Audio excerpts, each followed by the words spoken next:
வணக்கம், எல்லாரும் எப்படி இருக்கீங்க? இங்கே பாருங்கள், வெந்தயக்கீரைங்க சூப்பராக முளைஞ்சி வந்திருக்குங்க. நல்ல மழைக்கு அதுக்கும் எவ்வளோ அருமையாக முளைஞ்சிருக்கு பாருங்கள். இந்த கொட்டாங்கச்சிலையும் கொஞ்சம் விதைச்சி, இதெல்லாம் விதைச்சிட்டு கொஞ்சம் மிச்சம் இருந்தது. சரின்னு கொஞ்சம் கொட்டாங்கச்சியில் மண் போட்டு அதுலேயும் விதைச்சாச்சு.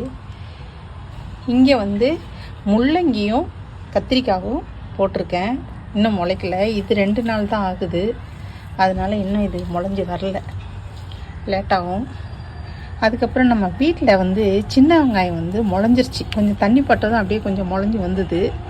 அதையும் எடுத்துகிட்டு கொஞ்சோண்டு மண் போட்டு அதையும் நம்ம முளைக்க வச்சோம். அது பாருங்கள் எவ்வளோ தூரம் வந்திருக்குன்னு. இந்த வெந்தயக்கீரை ஒரு நாள் ஃபுல்லாக தண்ணியில் ஊற வச்சு நைட் ஃபுல்லாக காலையில் எடுத்துகிட்டு விதைச்சேன்.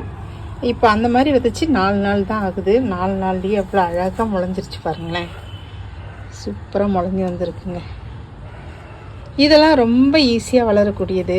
இப்போது ஒரு ஸ்டார்டிங்காக எதுவுமே தெரியாது, ஆனால் மாடி தோட்டம் ஆரம்பிக்கணும் அப்படின்னு ஆசைப்பட்றவங்க இந்த மாதிரி சின்ன சின்ன விஷயங்களை பண்ணும்போது அவங்களுக்கு தெரியும், நிறைய கற்றுப்பாங்க.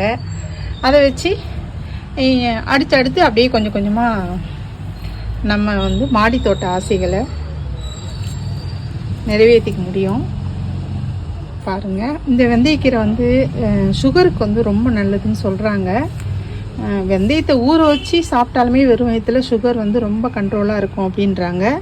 இப்போ இதை கீரையாகவும் நம்ம சாப்பிடும்போது இன்னும் நல்லா சத்தாக இருக்கும் உடம்புக்கு. அதனால் சுகர் இருக்கிறவங்க இதை எவ்வளோலாம் உங்களுக்கு கிடைக்குதோ அப்படி எடுத்துக்கோங்க. டெய்லி கூட எடுத்துக்கோங்க, ஒன்றும் பிரச்சனை இல்லை. இன்னும் கொஞ்சம் குளிர்ச்சி இந்த கிளைமேட்டுக்கு ஏற்ற மாதிரி நீங்கள் எடுத்துக்கோங்க. சரிங்க, இந்த வீடியோ உங்களுக்கு பிடிச்சிருந்துன்னா லைக் பண்ணுங்கள், நிறைய பேருக்கு ஷேர் பண்ணுங்கள், மறந்துடாமல் சேனலை சப்ஸ்கிரைப் பண்ணுங்கள்.